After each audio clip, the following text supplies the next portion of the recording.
Hello all, welcome to daily news. ఈరోజు ఏదైతే మంగ్లీ గారి ఇష్యూ ఏదైతే ఉందో దాని గురించి ఒకసారి మన ముందు ప్రొడ్యూసర్ నట్టికుమార్ గారు ఉన్నారు.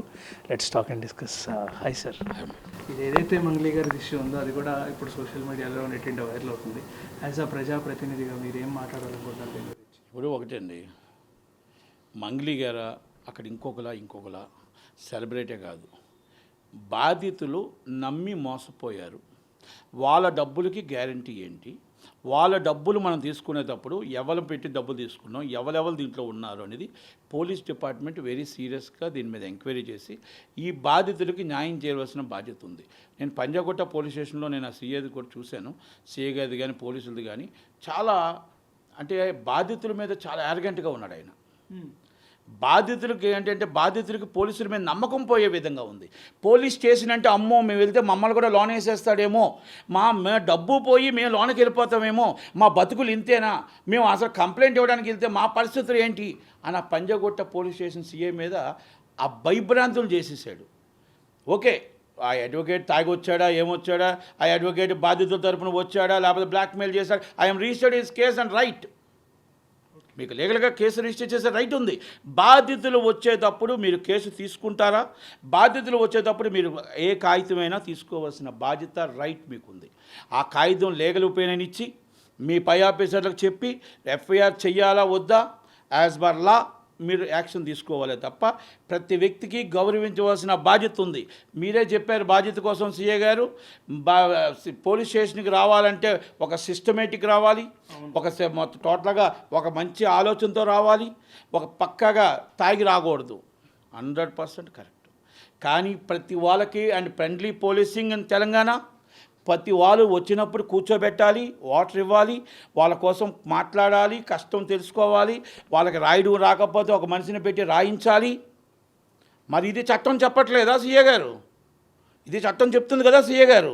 మీకు మంగ్లీ గారు వచ్చేటప్పటికి స్వాగతం పలికారు, కూర్చోబెట్టారు, అన్నీ మాట్లాడారు. అండ్ సెలబ్రిటీకి మీరు సెలబ్రిటీకి మీరు స్వాగతం పలుకుతున్నారు. మీరు అక్కడ బాధితులు పాపం డబ్బు ఇచ్చి రోడ్డు మీద ఎండలో ఎండిపోయి ఎన్ని కన్నీళ్ళు పెట్టుకొని వాళ్ళ బాధని మీరు ఏమి చూశారు? మా సజ్జనార్ గారు అంటే అందరికీ నమ్మకం కదా, తెలంగాణ పోలీస్ డిపార్ట్మెంట్ అంత నమ్మకం కదా, మరి ఆయన మీద ఏం యాక్షన్ తీసుకుంటారు? ఈ బాధితులకి మీరు న్యాయం చేయకపోయినా పర్లేదు, అన్యాయం చేయకండి. మీరు సెలబ్రిటీలకి సపోర్ట్ చేయండి, సెలబ్రిటీలు కూర్చోబెట్టండి, సెలబ్రిటీలతో మాట్లాడండి, సెలబ్రిటీలతో మీరు ఫోటోలు తీసుకోండి. కానీ బాధితులను కూడా మీరు లోనకి ఎంట్రన్స్ ఇచ్చి ఉంటే, లోన కూర్చోబెట్టి ఉంటే, లోన మాట్లాడి ఉంటే, మీరు చెప్పిన వర్డ్సే, నేనేమి చెప్పట్లా, మీరు చెప్పిందే విలువల కోసం, వాల్యూస్ కోసం, చట్టం కోసం, న్యాయం కోసం పోలీస్ స్టేషన్కి ఎలా ఉండాలి ఎలా రావాలని మీరు చెప్పారే. పోలీస్ స్టేషన్లో మీరు ఎలా ఉండాలి ఎలా రావాలనేది చట్టం చెప్పట్లేదా సార్? ఎలా మాట్లాడాలో చట్టం చెప్పట్లేదా? లా చెప్పట్లేదా? ఇది నేను యూట్యూబ్లో ఆయన మాటలు చూసే నేను చెప్తున్నా. మంగ్లీ గారు ఉన్నారా లేదా అనేది డిపార్ట్మెంట్ ఎంక్వైరీ చేయాలి. మొత్తం టోటల్గా ఎవరెవరు ఉన్నారు, ఎవరెవరు చేశారు, ఎవరెవరు అనేది ఎంక్వైరీ చేసి బాధితుల పక్షాన నిలబడాలి, బాధితులకు న్యాయం జరగాలి, బాధితులకు డబ్బులు ఇప్పించే ప్రయత్నం చేయాలి. ఇలాంటి ఫైనాన్సులన్నీ మైక్రో ఫైనాన్స్ లాంటివి కొన్ని కోకోకొలలు వస్తున్నాయి. వాళ్ళు అక్కడ కష్టపడి ఇక్కడ కష్టపడి పేదవాడి దగ్గర రక్తం తాగుతున్నారు. ఆ రక్తం తాగి డబ్బు తినేస్తున్నారు, డబ్బు ముంచేస్తున్నారు. ఆ ముంచేస్తున్నప్పుడు వాళ్ళని ఎలా కాపాడాలని మనం ప్రయత్నం చేయాలి తప్ప బాధితుల్ని ఇంకా బాధ పెట్టకూడదు, బాధితులు మీరు తిట్టకూడదు, బాధితులను ఏడిపించకూడదు. మీరు సెలబ్రిటీలను కూర్చోబెట్టి బాధితులను ఏడిపిస్తే ఎంత దాకా కరెక్ట్ ఉంటుందండి? మాకు యూట్యూబ్లో చూస్తుంటే బాధితులు ఏడుస్తూ ఉన్నారు, సెలబ్రిటీ కూర్చుంటూ ఉన్నారు. మొత్తం టోటల్గా అక్కడ వేశారు ఇక్కడ వేశారు. మీరు జర్నలిస్టులని తిట్టారు, అందరినీ తిట్టారు. తిట్టే రైట్ మీకు చట్టానికి ఉంది, అన్నీ ఉన్నాయి. ఆయన తాగి రాకూడదు అన్నారు, యాక్షన్ 27% ఉందన్నారు, ఆల్కహాల్ తీసుకొని అరెస్ట్ చేయొచ్చు లేకపోతే కేసు పెట్టవచ్చు. మరి మీరు బాధితుల వైపు తీసుకోలేనప్పుడు మీ మీద యాక్షన్ ఏం తీసుకోవాలి? ఫ్రెండ్లీ పోలీసింగ్ అంటే ఏంటి తెలంగాణ? వాళ్ళ పొలిటికల్ లీడర్స్ని తీసుకొని రాలా, బాధితులు వచ్చారు కనుక బాధితులు నష్టపోయిన వారు నష్టపోయి ఉన్నారు కాబట్టి చెయ్యాలి. మంగ్లీ గారు ఉన్నారా లేదా? మంగ్లీ గారు ఏమన్నారు?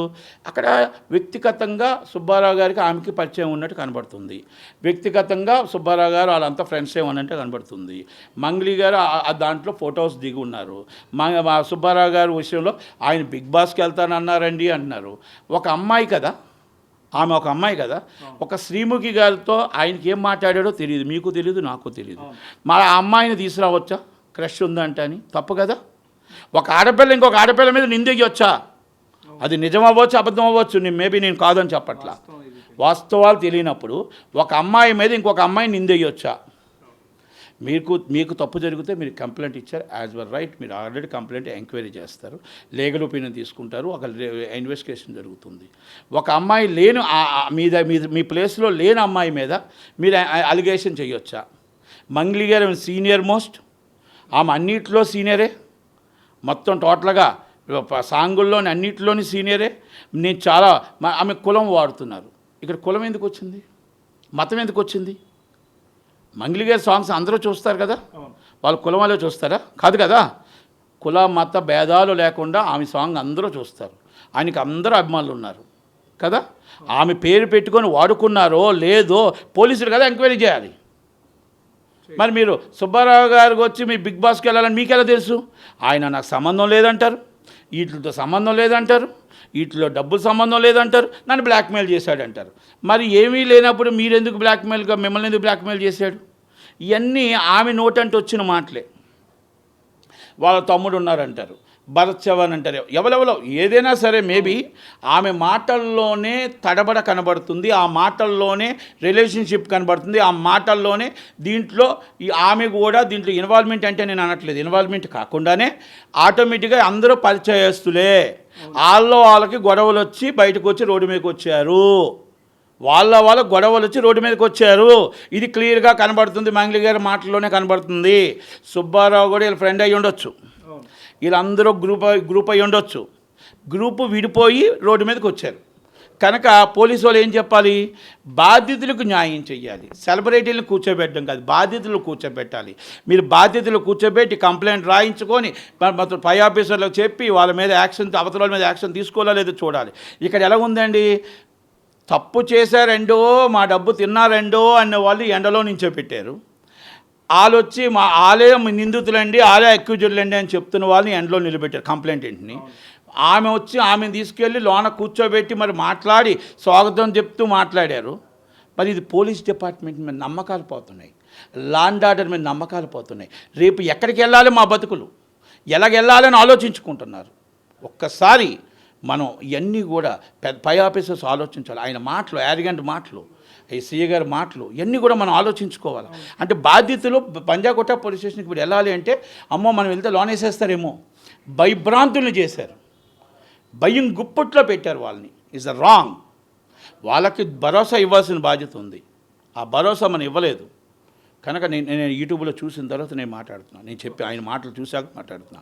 కనుక పోలీసు వారు ఎంక్వైరీ చేసి ఇన్వెస్టిగేషన్ చేసి యాజ్ బర్ లా ఎలాగుందో అలాగే వాళ్ళ మీద యాక్షన్ తీసుకోండి. మనం సెలబ్రిటీలకు సపోర్ట్ కాదు, బాధితులకు సపోర్ట్ కావాలి. మీరు సెలబ్రిటీకి సపోర్ట్ చేసి ఇలాంటి మైక్రో ఫైనాన్స్లు కొన్ని కోకోకోలలు పుడుతూనే ఉంటాయి. బాధితులు పేదవాళ్ళ రక్తాన్ని తాగుతూ పేదవాళ్ళ డబ్బులు గుంజుకుంటూ దోచుకుంటూ పోతూ ఉంటారు. వాళ్ళకు సపోర్ట్ చేద్దామా? సెలబ్రిటీలకి బాధితులకు మనం సపోర్ట్ చేసి ఇలాంటి వాళ్ళ మీద కఠినంగా శిక్ష వేద్దామా? ఎంక్వైరీ చేసి బాధితుడిని మనం నిలబెడదామా? బాధితుల పక్షాన మనం ఉందామా అనేది నిర్ణయం పోలీసులు తీసుకోవాలి. నిర్ణయం చాయిస్ ఆఫ్ ది వాళ్ళదే. కనుక దయచేసి ఇది ప్రతి ఒక్కరు కూడా బాధితుడి వైపు ఉండాలి. బాధితుడు తప్పు చేశాడా, బాధితుడు తెలుసో తెలియకో ఆశతో డబ్బు కట్టాడు, ఆ బాధితుడి వైపే పక్షానే ఉండాలి. కనుక నాకైతే పోలీసులదైతే అది అవమానం అనిపించింది, ఆక్షేపం అనిపించింది. ఓకే, యాజ్ పర్ లా మీరు ఏదైనా కేసు చేసుకోవచ్చు, తప్పలేదు.